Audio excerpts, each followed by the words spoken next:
There have been, in fact, mixed reactions to the decision by Western Australia's Premier to keep his borders shut indefinitely instead of reopening on February 5. WA will remain off limits to travellers. Relief, anger and uncertainty are some of the emotions felt after the Premier extended the hard border. With no date and no goal, West Australians are calling for clarity.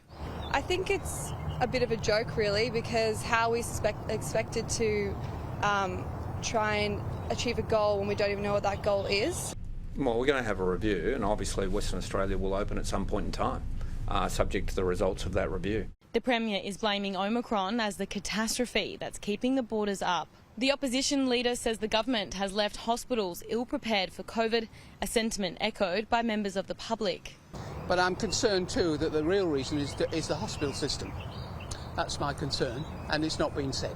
For some, the announcement was met with a sigh of relief. At the end of the day, I reckon they should just keep it closed. We are really happy. We're worried, like my son will go to school and my parents, the elderly parents are at home. So I was really worried if the border opens, like if the situation goes like Sydney and like Victoria and New South Wales.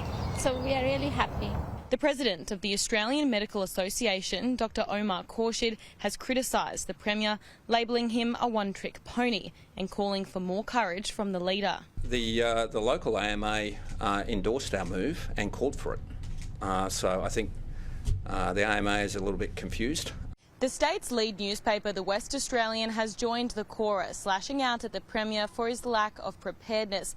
The headline on Friday reads, 658 days and he's still not ready. The Premier says it's simply to better protect the state. More exemptions will be granted come February 5, but travellers must be double or triple vaccinated and complete 14 days in isolation.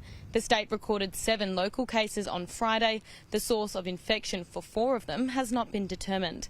With concerns there may be undetected community spread, the Premier has announced altered restrictions.